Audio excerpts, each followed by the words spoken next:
Sidhu, Shweta and Gaurav mini blog. तर आम्ही आता चाललोय त्र्यंबकेश्वरला.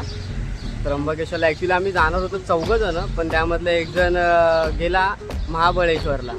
मग बोललो आता प्लॅन केला आहे तर आता आपण लगेच जाऊया.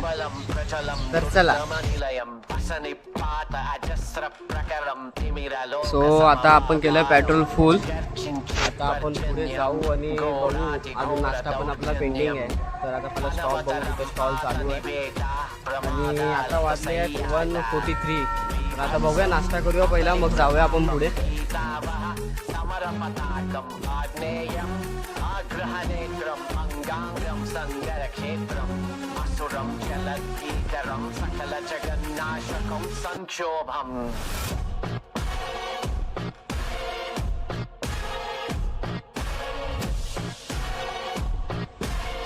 आता वाजले सकाळचे 6 आणि सकाळी 6 वाजता एक सुंदरसा नजारा आपल्या समोर.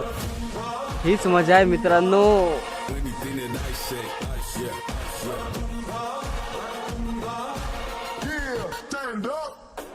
किती मस्त आहे ना हे.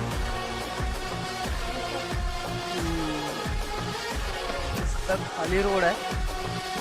या खाली रोड मध्ये आम्ही कुठेच थांबलो नाही अजूनपर्यंत. आम्हाला नाश्ता करायचा होता, आम्ही नाश्ता करायला पण थांबलो नाही. जसं हे दिसलं तसं आम्ही डायरेक्ट इथे थांबलो.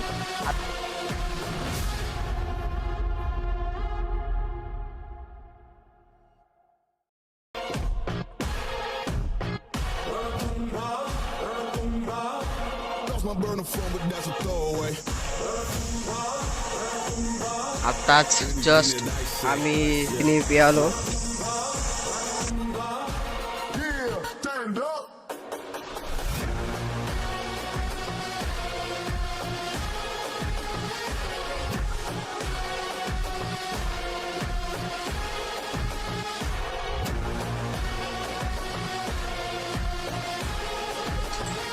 सो आता आम्ही पोचलो आहे.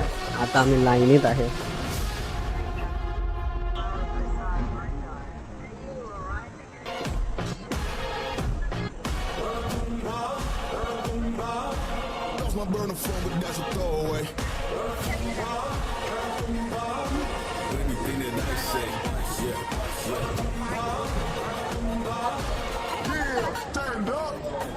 लाईन खूप आहे आता.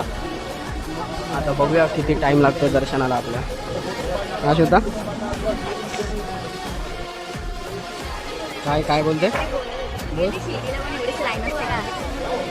याच्याहून जास्त असते. आता हे किती वाजेपर्यंत दर्शन होईल काय वाटतं. किती वाजच नाही माहिती तर काय सांगतो.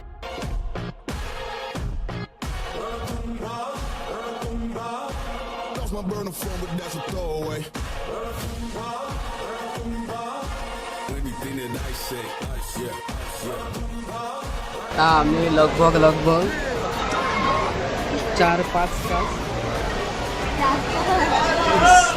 आम्ही आलोय सकाळी इथे. तर आम्हाला एवढा टाईम झाला. आम्ही 6 तासाने आम्हाला दर्शन भेटले.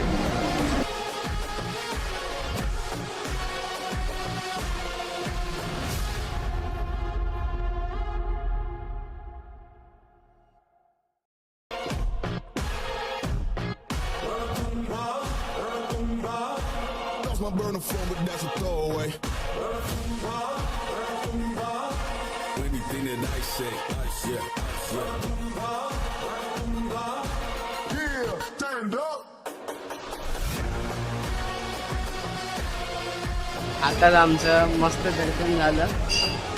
छोटेसे व्ह्यू शॉट्स काढलेत.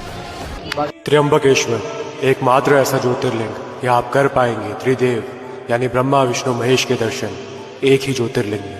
ऐसी मान्यता है कि त्र्यंबकेश्वर ज्योतिर्लिंग के दर्शन करने से आपकी सभी मनोकामनाएं पूरी होती हैं और पूर्व जन्म व इस जन्म में किए गए पापों से मुक्ति मिलती है.